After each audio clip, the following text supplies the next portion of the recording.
121 लोगों की मौत का जिम्मेदार कौन? उसकी वजह से ये दुर्घटना हुई। पुलिस प्रशासन या फिर सत्संग का आयोजन करने वाला बाबा? पुलिस प्रशासन की जिम्मेवारी के हिसाब से ये इतना कांड हुआ है। क्या वहाँ भगदड़ जाम की वजह से मची? जाम लगा हुआ था रात 11 बजे से, वो जाम खुलवाया पुलिस प्रशासन ने। सत्संग का परमिशन होने के बावजूद वहाँ सुरक्षा क्यों नहीं दी गई थी? ये सवाल हमारे नहीं है, वहाँ के पीड़ितों और चश्मदीदों का है। यूं सत्संग का होना आम है, लेकिन इस तरह की घटना होना आम नहीं है। इस घटना में 121 लोगों ने अब तक अपनी जान गंवा दी है, लेकिन कोई भी इसका जिम्मेदारी लेने को तैयार नहीं है। सरकार इस पर सफाई तो दे रही है, लेकिन ना वहाँ के पुलिस प्रशासन पर इसकी कोई कार्रवाई हुई है और ना ही बाबा पर FIR दर्ज अभी हुई है। FIR दर्ज सत्संग को आयोजन करने वाले पर हुआ है। तो आइए जानते हैं इस रिपोर्ट में इस 121 जिंदगियों के लिए कौन जिम्मेदार है।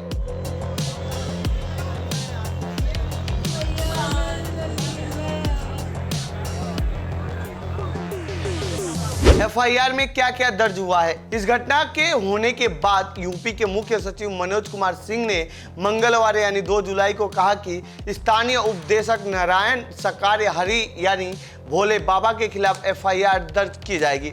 लेकिन जब इस मामले की पहली FIR दर्ज की गई तो उसमें उनका नाम शामिल नहीं था। FIR भारतीय न्याय संहिता की धारा 105 यानी गैर इरादतन हत्या, 110, 126 2 यानी गलत तरीके से रोकना, 223 और 238 यानी अपराध के सबूतों को गायब करने या अपराधी को छिपाने के लिए गलत जानकारी देना के तहत मुख्य सेवादार देव प्रकाश मधुकर और अन्य अज्ञात आयोजकों और सेवादारों के खिलाफ FIR दर्ज की गई है। लेकिन बाबा का नाम FIR में नहीं है। कमाल की बात है ना, जिस बाबा को देखने सुनने के लिए लाखों की भीड़ इकट्ठा हुई थी, उसी बाबा का नाम नहीं है। यही नहीं, अभी सच बाकी है। कैसे मची भगदड़? सब इंस्पेक्टर ब्रजेश पांडे की शिकायत पर दर्ज FIR में कहा गया है कि आयोजकों ने कार्यक्रम में करीब 80,000 श्रद्धालुओं को एकत्र होने की अनुमति मांगी थी, जबकि कार्यक्रम 2.5 लाख से ज्यादा लोग एकत्र हो गए। इतनी बड़ी संख्या में भीड़ इकट्ठा होने की वजह से GT रोड पर जाम लग गया। FIR में आगे लिखा है, मुख्य प्रवचनकर्ता सूरजपाल उर्फ भोले बाबा के प्रवचन के बाद करीब 2 बजे कार्यक्रम स्थल से निकलते समय जाम होने की वजह से श्रद्धालु खेतों के रास्ते निकलने लगे। खेतों में धूल मिट्टी और कीचड़ होने की वजह से वहां भगदड़ मची, जिसकी वजह से लोगों की जान गई है। ये पुलिस FIR में दर्ज थ्योरी है, लेकिन मीडिया में आ रही ग्राउंड रिपोर्ट से उसमें जो थ्योरी आ रही है वो कुछ अलग ही है। थ्योरी नंबर 2, इस घटना पर पुलिस ने बताया कि गर्मी और उमस होने की वजह से सत्संग में भगदड़ मची और कई लोगों की जान चली गई। इस पर सवाल ये है कि आखिर जब वहां पर इतने लोगों के इकट्ठा होने की खबर थी तो वहां गर्मी से बचने की व्यवस्था क्यों नहीं की गई? क्या प्रशासन इसका ध्यान नहीं रखा? क्या प्रशासन की जिम्मेदारी नहीं थी कि इन सभी चीजों का ध्यान रखा जाए? थ्योरी नंबर 2, मीडिया रिपोर्ट्स के मुताबिक दोपहर करीब 1:30 बजे सत्संग खत्म हो गया था। इसके बाद बाबा का काफिला पहले निकल गया और लोगों को अंदर ही रोक लिया गया और लोगों से कहा गया कि बाबा के जाने के बाद ही लोगों को जाने की मंजूरी मिलेगी, ताकि रोड पर जाम न लगे और बाबा आसानी से निकल सके। इस बीच लोग वहां से निकलने के लिए खेतों से निकलने लगे और कीचड़ में फंस गए।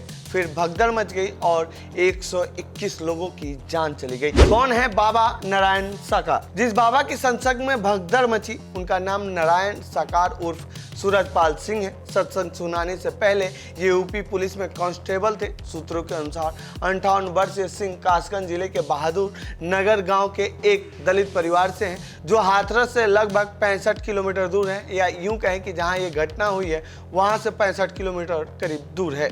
भगदड़ के बाद सिंह के गांव का दौरा करने वाले एक पुलिस अधिकारी के मुताबिक लगभग 1 दशक तक पुलिस बल में सेवा देने के बाद उन्होंने पुलिस की नौकरी छोड़ दी। उनकी आखिरी पोस्टिंग आगरा में थी। हालांकि सटीक तारीख ज्ञात नहीं है, लेकिन बताया जाता है कि सिंह ने 1990 के दशक में पुलिस की नौकरी छोड़ दिया था। बहादुर नगर गांव की प्रधान नाजिस खानम के पति जफर अली ने इंडियन एक्सप्रेस को बताया कि वह शादीशुदा हैं और उनके कोई बच्चे नहीं हैं। पुलिस की नौकरी छोड़ने के बाद उन्होंने अपना नाम भोले बाबा रख लिया, जबकि उनकी पत्नी को मातोश्री के नाम से जाना जाता है। अली ने बताया कि सिंह का परिवार संपन्न था और वह 3 भाइयों में दूसरे नंबर के थे।